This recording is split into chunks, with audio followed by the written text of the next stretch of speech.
নমস্কার বন্ধুরা, আজকে আমরা কথা বলবো এই যে এসআইআর হচ্ছে, এখানে দেখবেন অনেক মুসলিম ভাইদের নাম, বিশেষ করে মুসলিম ভাইদের নাম অনেক ভুলে ভরা, ভুল ভ্রান্তিতে ভরা। এবং এই মুসলিমরা যারা অভিভাবক, তারা এত অসচেতন হয়ে নাম রেখেছেন যে ছেলের নামের স্পেলিংগুলো যদি আপনারা লক্ষ্য করেন তাহলে দেখবেন মুসলিম নাম বাবর শেখ, বাবর শেখের ছেলের নাম দেখা গেল কালাম শেখ। শেখ বানানটা দেখবেন ইংলিশ নাম যেটা এসকে শেখ হচ্ছে। যারা পড়াশোনা করে তারা বুঝতে পারবেন যে কোনো নাউনের যখন নাম লেখা হয় তখন তার সঙ্গে একটা ভাওয়েল, সেমি ভাওয়েল এসব লাগিয়ে নাম লেখা হয়। আপনি আপনার নামের ক্ষেত্রে কি করছেন, যখন বাংলা নাম লিখছেন তখন বাংলাটা লিখছেন এস দন্তের সহায়িকার খ। এবার যখন ইংরেজি লিখছেন তখন লিখছেন এস কে শেখ। আপনি এই এস কে শেখ যদি গুগলে যান, কোথাও যান, দিয়ে সার্চ করেন তাহলে খুঁজে পাবেন না। এই এস কে শেখ স্পেলিংটাই ভুল। আপনার নামটা হতে হবে SEKH, এই নামটা হতে হবে দন্তের সহায়িকার ক শেখ। কিন্তু দন্তের সহায়িকার ক শেখ লিখে আপনি ইংলিশ স্পেলিংটা এস কে শেখ দিচ্ছেন। আপনারা হয়তো লক্ষ্য করেছেন যে আমাদের দেশের নাম দেখবেন ইন্ডিয়া, যেটা ইংরেজদের দেওয়া ইন্ডিয়া, ইন্ডিয়া নাম তার বঙ্গানুবাদ ভারতবর্ষ হবে না। ভারতবর্ষ একটা আলাদা নাম, ইন্ডিয়া একটা আলাদা নাম, দুটোই আমাদের দেশের নাম। কিন্তু তার মানে এই নয় যে ইন্ডিয়ার বঙ্গানুবাদ আপনি ভারতবর্ষ করবেন, এটা ঠিক নয়।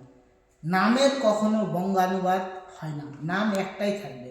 ইংরেজিতে লিখলেও ওই নাম হবে, বাংলায় লিখলেও ওই নাম হবে।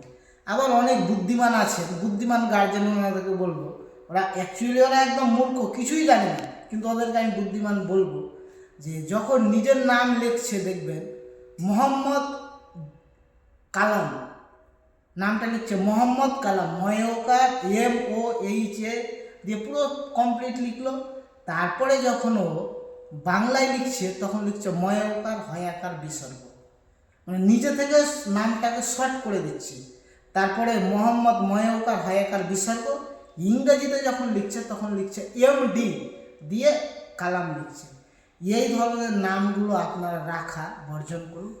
নাম আপনারা সম্পূর্ণ নাম রাখেন, নামের স্পেলিংগুলো ঠিকঠাক মতো রাখেন। নিজের খুশি মতো নাম তৈরি করার চেষ্টা করিয়েন না। তো এখন যেরকম আপনি অসুবিধায় পড়েছেন, কোর্টে ছুটে বেড়াচ্ছেন যে সেম পার্সনের একটা এফিডেভিট নিব SEKH শেখ আর SK শেখ বা SHAIKH শেখ, এই সবগুলো থেকে আপনারা এখনই সচেতন হন। এবারের এসআইআর হচ্ছে, এসআইআরে অনেকে ডাক হয়েছে, অনেকে গেছে, কাগজপত্র নথি দিয়েছে। এই যে এইসব নামগুলো এখন থেকে যদি আপনারা সচেতন না হন তাহলে আপনাদের ভবিষ্যতে আপনাদের ছেলেদের কষ্ট আছে। এই অনেক দিন পর এসআইআর হলো, এর পরবর্তীতে আবার এসআইআর হবে। এসআইআর অ্যাকচুয়ালি আপনার নাম বাদ দেওয়ার এটাই নয়, এটা হচ্ছে ভোটার কার্ডের ভোটারটা সম্পূর্ণ ঠিক আছে না আছে, কারা মারা গেছে না আছে, এই জন্য হলো। আর আপনি আপনার ডকুমেন্টস ঠিকঠাক না রাখলে, আপনি যেহেতু মুসলিম, আপনার উপরে একটা আক্রোশ মানুষের আছে, আগে থেকে ছিল, এখনও আছে, তারপরেও থাকবে। সেই জন্য আপনাকে গার্জেন হিসাবে সচেতন হতে হবে। আরও কিছু কথা বলবো, তার মধ্যে একটা কথা হচ্ছে যে আপনারা অনেকেই দেখছি যে আপনাদের নামগুলো বাংলার সঙ্গে ইংরেজির মিল থাকছে না। এই স্পেলিংগুলো আপনাদেরকে সব সময় সচেতন হয়ে, সজাগ হয়ে নামগুলো রাখবেন, যাতে ভবিষ্যতে আর আপনারা বিপদে না পড়েন।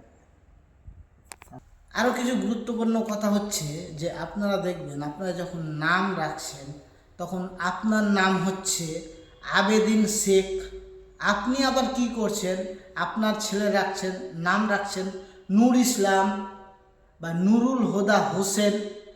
এই ধরনের ভুল আপনারা করবেন না। বাবার নাম যেরকম যদি শেখ থাকে তাহলে ছেলের নামও শেখ দিয়েই রাখতে হবে। বাবার নাম ইসলাম থাকতে ছেলের নাম টাইটেল ইসলাম দিয়েই হবে। বাবার নাম হোসেন হলে ছেলের নাম হোসেন দিয়েই রাখতে হবে, না হলে পরবর্তীতে অসুবিধায় পড়তে হবে। এই বলে আমি আমার কথা শেষ করলাম। আপনাদের সুবিধার জন্য বললাম, ভালো লাগলে শেয়ার করবেন, মানুষকে সচেতন করবেন। মুসলমানরা ঐক্যবদ্ধ হয়ে থাকেন।